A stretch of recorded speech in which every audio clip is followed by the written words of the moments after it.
final rule. It's called pet a cat when you encounter one on the street. And it's the most personal chapter in the book. It's a lot about my daughter. And my daughter was very ill when she was a kid, but particularly when she was a teenager. She had a very terrible time of it. She had juvenile rheumatoid arthritis, and when she was between the ages of 14 and 16, it first destroyed her hip, which had to be replaced, and then it destroyed the ankle on her other leg, which had to be replaced. And she walked around for 2 years on broken legs, and she was taking massive doses of opiates and could hardly stay awake, and she had this advanced autoimmune disease which produced all sorts of other symptoms that were just as bad as the joint degeneration, but which are harder to describe.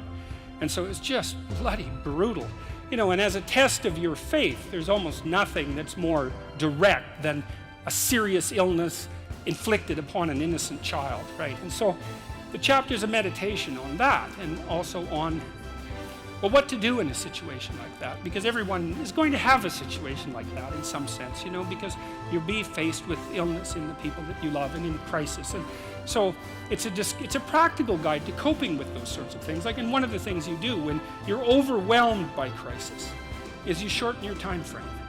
It's like you can't think about next month. Maybe you can't even bloody well think about next week, or maybe not even tomorrow. Because now is just so overwhelming that that's all there is. It's like, and that's what you do. You cut your time frame back until you can cope with it. And if it's not the next week that you see how to get through, then it's the next day. And if it's not the next day, then it's the next hour. And if it's not the next hour, then it's the next minute. And people are very, very, very, very tough. And it turns out that if you face things that you can put up with a lot more than you think you can put up with, and you can do it without becoming corrupted.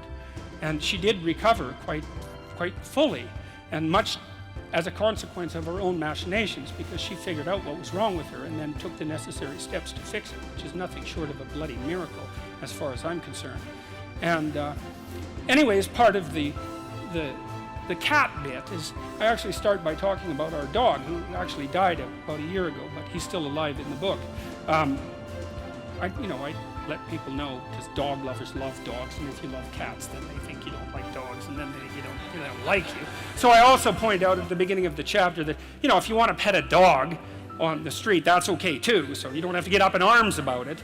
But the idea is that you have to be alert when you're suffering. You have to be alert to the beauty in life, the unexpected beauty in life. And that's kind of what I was trying to get across with the idea of the cat. There's this cat that lives across the street from us called Ginger, and Ginger's a Siamese cat. And cats really aren't domesticated, technically speaking. They're still wild animals, but they kind of like people.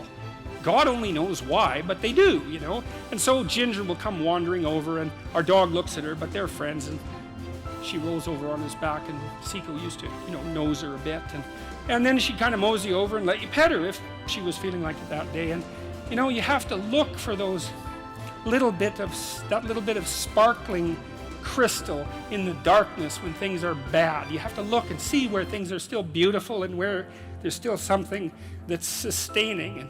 And you narrow your time frame, and you be grateful for what you have, and that can get you through some very dark times, and maybe even successfully if you're lucky. But even if unsuccessfully, then maybe it's only tragic and not absolute hell.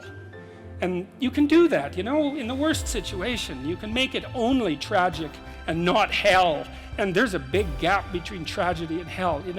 There's nothing worse at a deathbed than to see the people there fighting. The death is bad enough, but you can take that, as terrible as it is, and make it into something that's absolutely unbearable. And maybe I think, and this is sort of what I closed the book with, is this idea is that if we didn't all attempt to make terrible things even worse than they are, then maybe we could tolerate the terrible things that we have to put up with in order to exist. And maybe we could make the world into a better place, And it's what we should be doing and what we could be doing, because we don't have anything better to do. And that's what the book is about. And that's the end of 12 Rules for Life. Thank you.